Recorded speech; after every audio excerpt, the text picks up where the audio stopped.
Welcome to the Romance Podcast, the new and improved Romance Podcast, because the Romans went from a party of 3 to a party of 4. Four may be a crowd. We're finding out.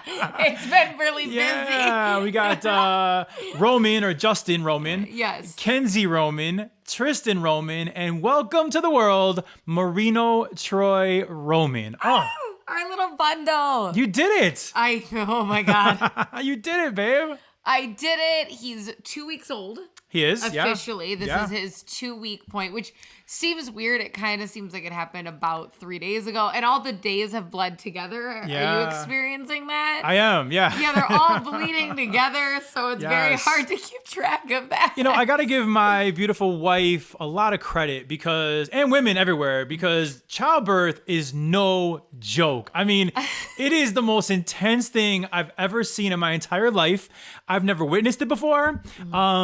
I don't know if I'm going to witness it ever again. Oh, stop! You were in labor for 18 and a half hours. Yeah. You did like the heavy pushing for 2.5 hours. Mm-hmm. You were a complete rock star. I'll be honest, a couple things I could never do in my life, all right? I could never run a marathon. Mm-hmm. I'm just not a runner, and I just think I almost die at 5Ks, okay? And I could never give childbirth. Like, that was unbelievable. Mad props to you, Kenzie, because you did it. Yeah, I did that. I wanted it to be faster. There's all these stories, people like, oh my God, I went to the hospital. It took 2 hours. Well, and I was tell them really about hoping that. your sister-in-law. Yeah, so my sister-in-law, my brother's wife, she, both times, basically when she starts to dilate, the entire thing happens in 30 minutes. And there's a medical term for it. And it's so unfortunate that I'm not blood related to her, because I'm like, can that still run in our family? The medical term is called lucky. She's very lucky. So she goes, it's so weird. I don't even associate childbirth with pain, is what she Wow. says. Because it's just been such a whirlwind for her. She only pushed, I think, once on her last kid. I did it for 2.5 hours. Oh, you did. And So their first child, they show up to the hospital because she had to be induced. Yep. Okay. My brother, you know, when you check into the hospital, you're getting all the bags and stuff. My brother went downstairs to grab his hat out of the car. Okay. And he came upstairs and he had missed the birth of he his missed first. the birth of his first child. He was like, what are you talking about? Like, we just checked in.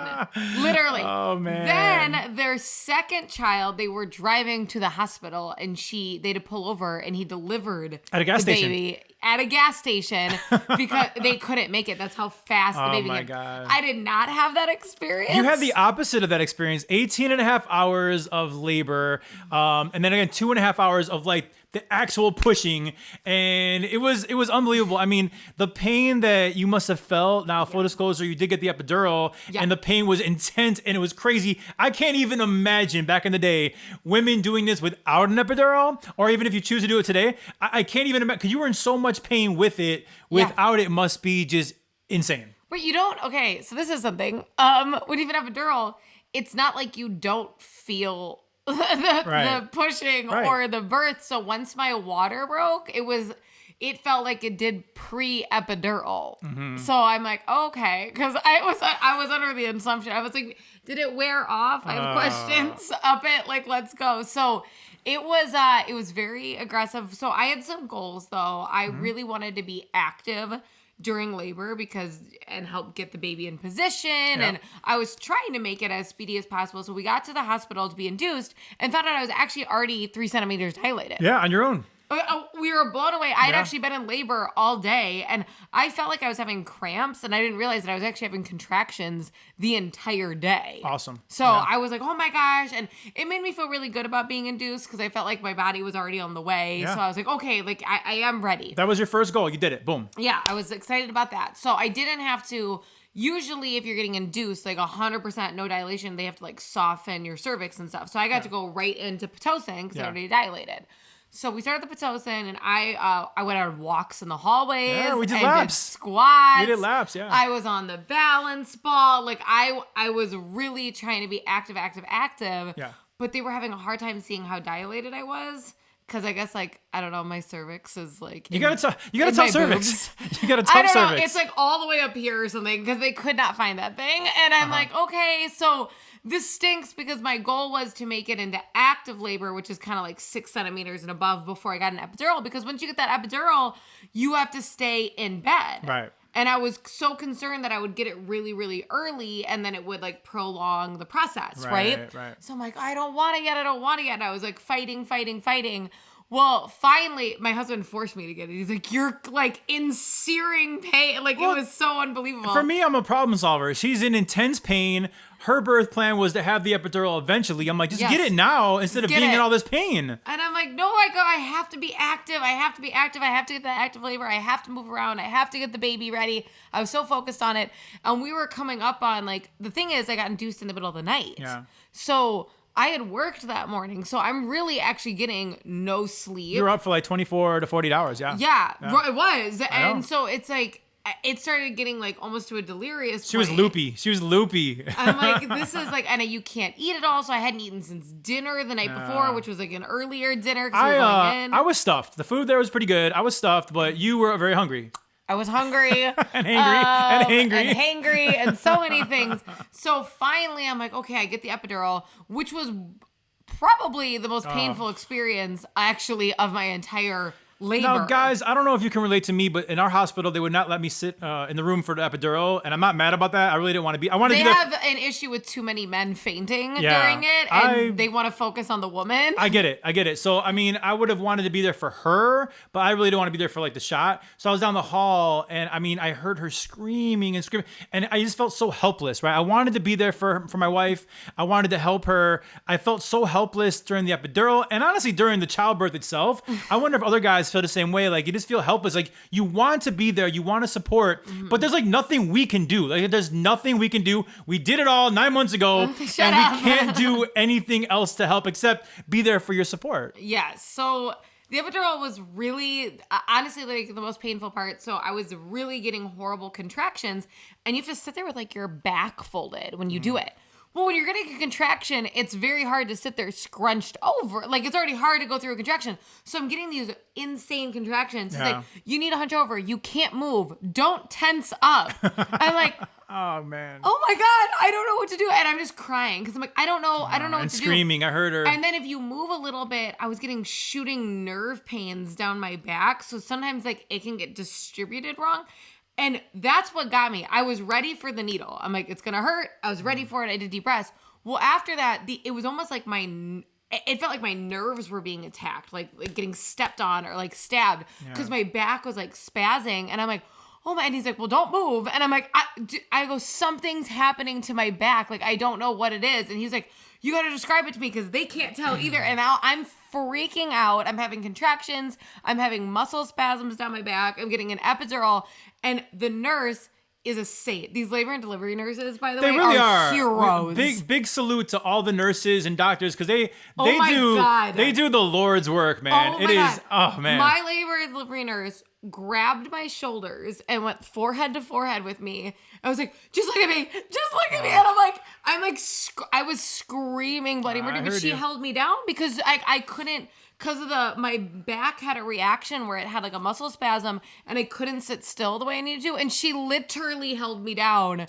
So Brenda, right? Yes. And she's big up to Brenda. Incredible person. I'm like, I'm so sorry you're dealing with this. I felt even guilt. So go through all that. And then they finally checked my cervix after the epidural, and I found out I was 7 centimeters dilated. Your second goal was accomplished. Good job. Yes, and I also felt a lot more validated because I'm like, there's no way, like, active labor ones are supposed to hurt a lot more. Yeah. So I felt better about like, oh God, like, am I at 3 centimeters already just freaking out or something? Yeah. So I was like, thank you. Yes. And all right, so fast forward to the birth. I mean, here it is. Like, it was a long process. Finally, 2.5 hours before our little man is born, it's time to push, you know. And this is what you kind of like read about and see movies about. Full disclosure, I have a 9.5-year-old Tristan. I was not in the room for that because we had to do like an emergency C-section. Mm-hmm. This is my first time being in the room for a childbirth. Yeah. I was not prepared. Yeah. I had a playlist. I had some Sade and setting the mood in the background. I'm trying to give her like pep talks in the ear. I don't want to look down there. Like, neither did I. Yeah, you didn't either. They're like, you guys want a mirror? We're like, no mirrors. We don't want to see anything. No. So I didn't know what to expect, but it was intense. I mean, it was it was intense. I mean, just watching it, being part of it, for you feeling it, obviously way more intense. Yeah, I would think. I would think it was a little more intense for me. I mean, I started to run out of juice after 2.5 hours. I really did. And so when you push, this is weird. You have to like hold your breath and push, which I didn't. I thought you'd like exhale, right? Like you're pushing. So they make you hold your breath and like focus on the push. So you're doing that 10-second increments, but 3 at a time. So it's like you're running out of air. And near the end, I just felt like I couldn't breathe. So I started just screaming near the end because I couldn't hold my breath anymore. And our doctor, who we love, she says normally she tries to control women and say don't scream, but apparently your body reacted when you screamed. It was actually a really good thing. It was helping. So she goes, just let her scream. Let her scream. The baby's coming. Again, I'm trying to give her like pep talks, and I'm like, come on, babe. I'm like, God doesn't give you more than you can handle. She's like, I don't know about that. I think he misjudged the scenario. And I'm like, it's gonna be the best day of our lives. Come on. She's like, no, this is the worst day of my life right now. Like everything I was saying that was trying to do like a pep talk, I was not having she was sending it right back, and it was not good. I go, this is literally the worst day of my life. You're so wrong right now. It was awful. So the baby finally, I mean, after 2.5 hours of like intense pushing, baby comes out. You and I are like waterfalls because we cried. I mean, we looked at each other, we cried. Looked at the baby, we cried. He was so cute, like from the jump, right? I know. He really, and actually every nurse said that. They're like, this is a really pretty baby. Yes.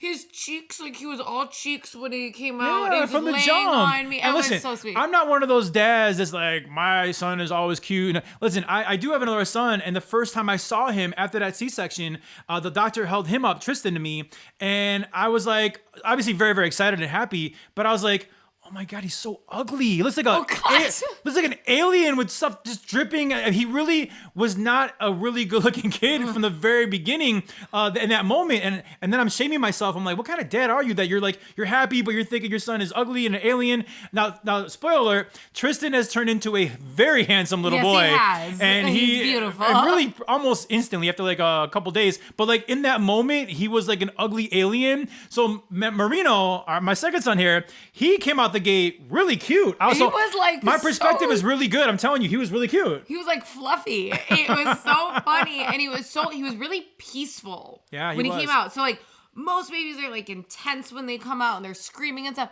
He had like a little sound, but then the second they set him down, he was just like cuddly and quiet. Let me say, he's made up for it since.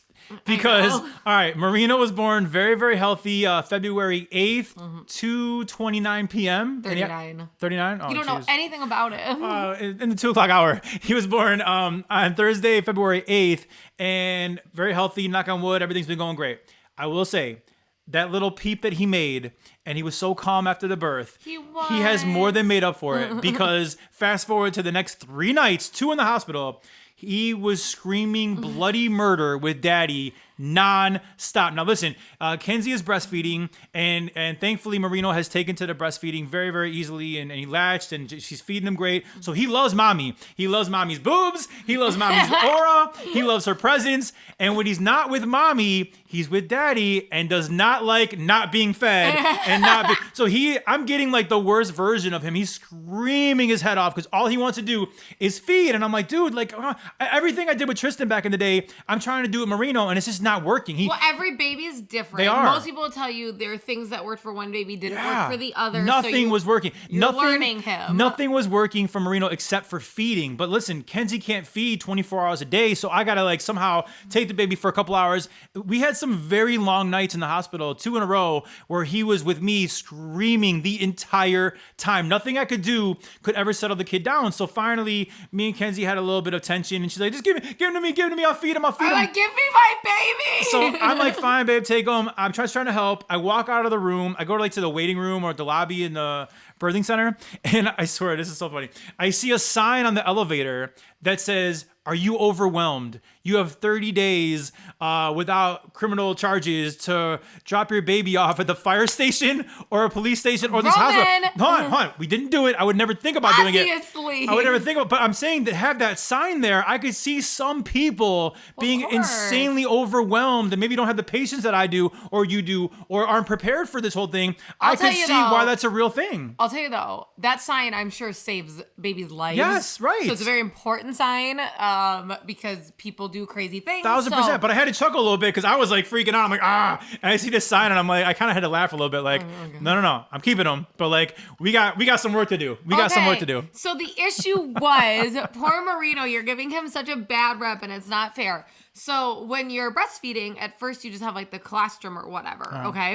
And it's tiny. It's not like full-blown milk. It's not full-blown meals. Right. And your milk comes in between 3 and 5 days, okay? And that's when it's longer meals. Right. The issue is a lot of babies are now ready for a full meal before then. So he doesn't understand. He's just starving and it's probably like, what is your guys' problem? I'm trying to like let you know something. Wait, no, there's no you guys. It's like, what's your dad's problem? Dad, give me mommy. That's literally what he's saying in baby talk. Like he did not want anything to do with me. All he did was scream his head off. And honestly, I again, with Tristan and my niece and nephew, I've been around babies, right? I've seen them scream. I know they don't like diaper changes. I get that, right? But our son screams bloody murder. Like he is screaming as if he's being tortured. Well, he was starving. Poor thing. You have no sympathy for him. He needs to man up. He was so hungry. Like you're trying to teach our baby's like 2 days old and he's over here wanting like a cry it out method. I go, this is not. Geez. Listen, there are teaching and learning stages. Maybe not like within 48 hours. Like he's already trying to learn how to breathe and eat and cry. Like, stop. Let's fast forward a little bit. He is no longer the devil at night. He's been actually very, very good. He's been great. He's settled into our house, settled into our routine. We're learning him. He's learning us. He can actually get enough food now. Yeah, we're 1000% going to keep him because he's a beautiful, cute little, awesome baby boy. But it was not easy. It was not easy, obviously, for you, and it wasn't easy for our dynamic because we're just navigating how to handle this kid, right? I mean. It was tough because I was mad at you a few times because I thought you were like, you were trying and I get it and the baby's screaming, but I thought you were like so mad at him. And I'm like, he's 48 hours old. You can't like yell at him. It's just tough when, you're the mom and you can provide what he needs and wants. Breast milk. That's what he wants. I can't provide that. So literally everything, all of our interactions are I'm changing his diaper or I'm not feeding him and he's screaming because he wants like, nothing I can offer, like nothing. So not that I didn't. I mean, I've always, obviously, from the very second he was born, I loved him. But we didn't really bond until like the third or fourth night when he actually slept with me kind of calmly, and I was able to look in his eyes and look at his face, and I'm like, oh my God, he's so beautiful, and he's so calm, and he's so quiet. He is. Like that was like, oh man, you can be quiet. This is great. He's just hungry. I was trying. So 18 and a half hours of labor. I thought something funny happened on your station Q101. Explain what happened. Oh my gosh. So they obviously, I had texted the guys and said, okay, like just, I haven't posted about it yet or anything, but I wanted to update them. And I'm like, he's finally here. It's been 18 and a half hours. I sent them a picture. I'm like, don't post it. I'm not posting the baby yet. I'm trying to learn how to walk and stuff. So just hold on. Because that's an experience, by the way, walking for the first time after. Yeah. So I'm like, but here's an update, whatever. So they obviously must have mentioned it on Q101. I was not streaming in the hospital, but they obviously probably said like, oh, so the baby's here safe, whatever. Yeah. And someone's like, wow, 18 and a half hours labor. And a man responds and goes, actually, that's not very long. That's what a guy said on the comment. And I only saw this because I'm up like all night, like breastfeeding. Yeah, Brian did a check-in on Facebook that was like, hey, it's 4 a.m, who's up? Whatever, check in. And you're like, feeding a baby. Like I'm up all night. He's got to eat every 2 hours. Right. So this guy literally said 18 and a half hours. No big deal. It's not that long. There's a lot of women who have longer. And there are women who have longer labors. I'm not saying And there's some that have had shorter. Yeah, there's also a lot that have not had them that long. My sister-in-law has had less than 2 hours combined with 2 children. Listen, I am a guy's guy. I always have been. I think that women obviously are awesome. But I think men are, guys are cool too. But I will say to this guy that commented that, like, dude, you don't know anything because labor is no joke. Again, my first time experiencing it with you, and actually in life, period. And it was more than I thought it was going to be. It was very, very intense. I felt really bad. I felt really helpless. But I will never doubt a woman or a birthing experience ever again because, I mean, it is It is legit. Yeah, so just shut up. 18 and a half hours is a long time to do anything straight through in general. Imagine running for 18 and a half hours or doing anything for exactly 18 and a half hours would feel like a long time. I mean, running for 18 and a half minutes, I'm like, oh, come on, dude. Right, yeah, okay. So shut up. And like the judgment of like, oh, I'm sorry, my labor wasn't long enough. Yeah, like, whatever. I just pissed me Some off. people are actually, let's talk about this because we have 99% of the comments on our social media, Kenzie's, mine, Kenzie and Roman, Romance podcast, our stuff. All right, we have a lot, I know. Are positive. 99.9% are positive, I would say. Because you sought us out to follow us. Yeah, right. Right? So like, why if you don't like us, you probably should follow us. There's one girl that always comments like rolling eyes under our pictures, right? I really didn't care. I'm not the kind of person, I don't delete comments. I don't block people. Like I really, thankfully, knock on wood, in this city, I've had a lot of positive feedback throughout my career. And I think you have as well. So it's like, if there's one or two that say something stupid, like I'll kind of go back and forth with them, but I won't delete it and I won't block anybody.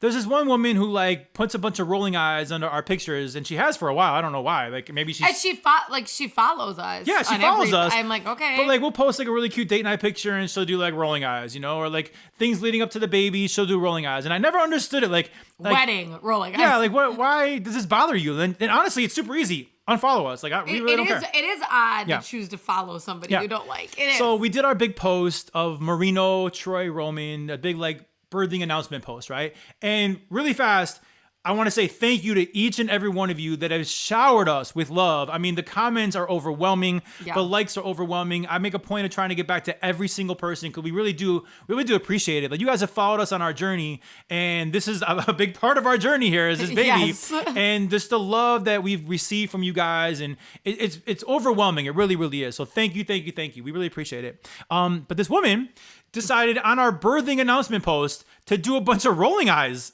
as a comment. Under the baby. And I've never responded to her ever until this time because daddy got, protective daddy got activated. And I'm like, what TF is your problem in all caps? And I'm like, our birthing announcement bothers you? It's super easy to unfollow us and never, ever interact ever again. Easy peasy. She didn't respond to that, but I finally engaged a little bit because I was like, what is this person's problem? Why are so many people so miserable? Jeez, man. I just don't know how you could see a picture of somebody and being like, I had a baby. And again, even if you don't like that person, like, why would you just... How are you like, oh, this baby? You haven't met the baby. The baby is a totally different person. And you could literally just scroll past it and not even take any time to comment anything, positive or negative, but she puts a bunch of rolling eyes.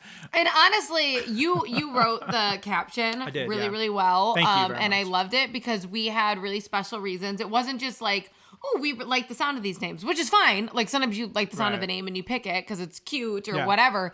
But we had a lot of meaning behind the name, all the names first, and obviously the last name is ours. But the first and middle were very, very special to us. And the post, we wrote out something really emotional with the pictures, and that's the post she did the rolling eyes for. Like she was like annoyed by this super emotional post about the baby's name. So let's go into the baby's name. Right. So the baby's name is Marino Troy Roman. And I did write a little something on social media explaining it, but we'll go a little more in depth into it, and I'll try not to get too emotional. But so Marino, that's my middle name. That's my father's first name. And a lot of people don't realize that if you follow me at all, my career, even as growing up here in Chicago, my dad always went by Roman. So it's kind of funny that I'm kind of going by Roman now, and I have for my entire career. But like he went by Roman, but his real name is Marino. So and it was my middle name, and I always kind of thought, without talking to you about it, it would be our son's middle name. Our son's middle name, right. I just kind of thought it became with my dad's name, my middle name. Right. I wanted to be Tristan's middle name, but it wasn't. And then, so now it's my baby's middle name. But we had a conversation before we knew if it was a boy or a girl about names and everything. And you said, hey, what about Marino? And I was like, oh my gosh, like I never thought of it as a first name. But if you're cool with that, absolutely. Because for those who don't know, my father passed away in 2017. And, is my best friend. And it's super, I still struggle with it every day.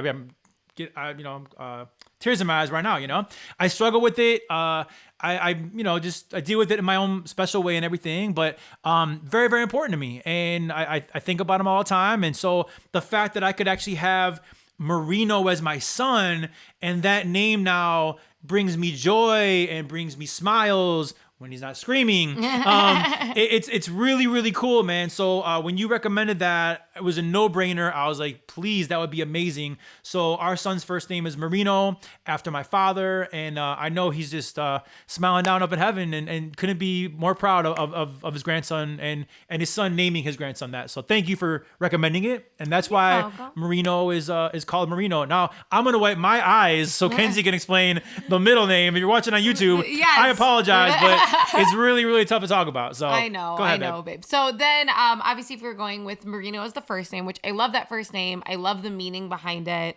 I really wanted to honor my father also because I feel like my dad, he is alive, which obviously is a huge blessing, but he's just one of the best men.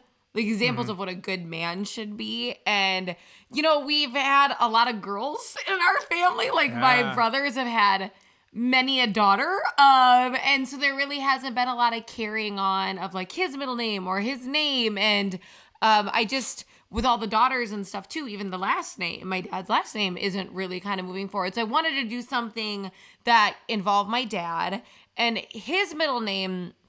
My dad's middle name is actually William, and so is my brother's. And he had brought up to me, he goes, hey, once we found out we were having a boy, he goes, there's no pressure. Like, you do not have to do this. But one of the things is that the first boy in the family would get the middle name William. And it was after, like, some great-great-great-grandfather, I don't know, that I hadn't met. I got to be honest, I don't know. And I was like, okay. And he goes, if you want to, because, like, everyone's kind of had a girl, so like it hasn't happened, so it hasn't gone that way.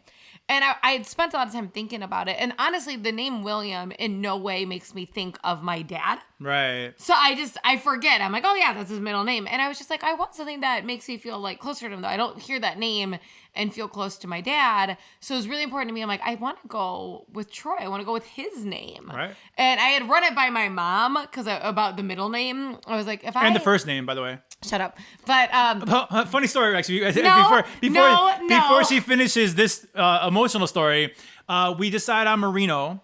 And we're at Carmina's restaurant here in Elgin, and we're having a great moment. And oh my God, we got our boy's name! Awesome!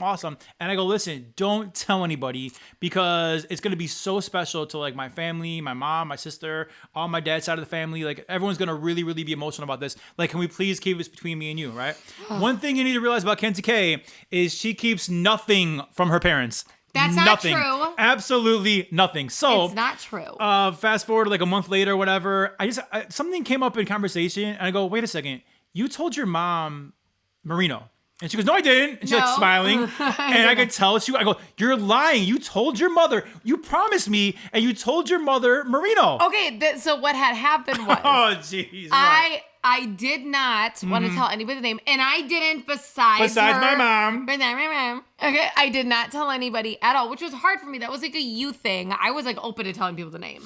Okay, I wasn't like I was. But like, you know why it was so special to me and my family. Yes. And okay, so whatever. The thing is that I was struggling because I'm like, is my dad going to be upset if I don't use the middle name William, though? I was having a hard time judging that. Right. And I definitely didn't want to spoil anything for my dad because I was going to take one of, like, either his name or William. And so I wanted to run it by my mom. I go, do you think Dad'll be mad if I don't use William? I go, do you think he would be honored if I used his name Troy the way that I think he will be, or is he going to be bummed out because he's like, oh, I'm the where the name stopped. Why didn't you ask her that just like that? Why did you have to give the first name? Okay, even more full disclosure, which is what you're forgetting. This is what you're forgetting. What am I forgetting? We had our son's name picked out before I was even pregnant. You and I were talking about children's names a long time ago. So I didn't take it as serious because we weren't like married yet. I wasn't pregnant yet. Like we could have gotten pregnant with a girl. I wasn't like, oh my God, this is like our name, sworn secrecy. We know the gender. I'm pregnant. I was just kind of like talking to her about it. Like, I think I'd really want the middle name to be like Troy, but he wants Will. Like, it was a more casual conversation. Had we decided the name once I was already pregnant, it would have been different. You're glossing over the fact that you swore you wouldn't tell anybody and you told your mom. I didn't tell just anybody. Anyways, let's end this episode of the Romance Podcast with a kind of a funny / heartwarming story. As you could tell, I'm a bit emotional. You know, like I'm a sensitive guy, and so once the baby was healthy, and once you were healthy, and everything was good, there's a chapel in the hospital, and so I've been wanting to go to the chapel and talk to God and thank God and everything, and so finally, as I'm going to get the car seat to like bring up to, we're about to leave the hospital, I stop in the chapel. Now the chapel in this hospital is kind of right by the entrance, right? So the main entrance, chapel. So I go in and I'm just like, I'm just so grateful. Like I kneel down and I fold my hands and I'm praying to God. I'm thanking God for everything. And I'm just like so happy and so blessed and all these different things. And I'm talking to my father, you know, because I'm telling my dad, you know, that we named, you know, my son Marino after him. And, you know, it's a very emotional time. It's my way to connect with my dad and all these different things. Talking to God, talking to my dad. And as you can tell, I'm a very emotional person. I'm crying. I'm like, you know, waterworks going down. It's like insane, but it's okay. I'm in the chapel, right? So it's all good. Finally wrap it up. Say my amen. Love you, Dad. Love you, God. And I go, this chapel has everything in this chapel. Except Kleenex. There isn't one box of Kleenex in the chapel at all. And like I told you, it's right next to the main entrance. So I'm in this chapel. Oh my God. I literally am crying hysterically. My eyes are puffy. My sleeves are wet because I'm wiping my eyes off. There's no Kleenex anywhere in this chapel. So now I got to come out of the chapel a wreck. And the information desk is right across the hall. People are walking in the main entrance and I look a wreck. So so really fast. One suggestion box. I would like to suggest, we had a great experience at the hospital, but I suggest putting Kleenex in the chapel because people get emotional. That's why they're there. It's usually an emotional experience. Jeez. Oh my gosh. And just so you know, while you were doing this, because he was just going to go down, pull the car up and get the car seat. And I was dealing with like, there was a lot of people coming in with discharge paperwork and packing things up. And I'm like, okay, it's kind of a whirlwind when you're about to leave. It's like, oh God, like what's about to happen? You're bringing home a lot of stuff. Yeah. They do a lot of stuff at the hospital. We cleaned up. We cleaned out that room. I know. We need one more diaper, get the bag, like everything. So I'm trying to have everything ready. They're approving the outfit, the car seat, all this. Okay. And I'm doing this and he's gone. He's getting the car seat and he's getting, you know, the car. I'm crying in the chapel. Yeah. The whole I didn't know he was going to the chapel. So time goes by and by. And the girl's going over discharge paperwork with me. And for a split second, I'm like, he effing left. I saw the sign on the elevator. I know. I was like, 30 days. Guys, like, we had an intense time at the hospital. We did not sleep at all in that room. The baby was starving no matter how much I fed him every 10 minutes. And I'm like, oh my God. Oh my God, he left. That's all. I was like, seriously, I was sitting there and they're trying to go over all this stuff with me. And I'm like, I don't know how I'm going to get home. And that's like the split second. Oh, stop. I would never leave you or Marino or Tristan or this family. But again, thank you guys. A healthy baby boy, Marino Troy Roman, born on Thursday, February 8th. Just finding out at 2:39 p.m. It was 2:39. Yeah, I was there for every minute of it. I know. But thank you for all your love and support. We're very, very excited. Well, obviously for our son, but we're also very excited because next week on the Romance Podcast, we have our first set of guests. Yes. So one thing that we're really trying to do is almost every guest is actually going to be a couple. Yes. Okay. So here and there we do have like some love therapists and things like that we're being on like specialists. And single people once in a while because we're going to navigate being with single. Certain stories and things like that. But often as we're bringing people on, it's about their relationship and their journey because everyone's is different. Yeah. And so we're how we met is different than how you met and how different than they met and they met. Everybody's story is unique and very, very different, right? Okay, are you excited to tell them who we're having? Go ahead. Yeah, so we are very excited next week to have Val Warner from ABC7 Chicago and her amazing husband Jabba. They are going to be our first guests. We had a real long, amazing conversation with them. Yes. And we cannot wait for you guys to hear it. They are two of our favorite people. Mm-hmm. They are awesome. Their story is extremely unique and awesome. And can I give a little tease for something with this interview? So we did the interview and they're like annoyingly adorable, you know, those couples where you're just like, okay, like what am I doing like wrong? You're writing rolling eyes emojis under their pictures. Yes, I'm like, that's enough of the love. They give one thing that happened, and it's the only time they ever admitted it, but it's something that happened in their marriage. Yeah. And it's the before only their marriage. Before their marriage. Before their marriage. And it's the only time they've ever admitted it.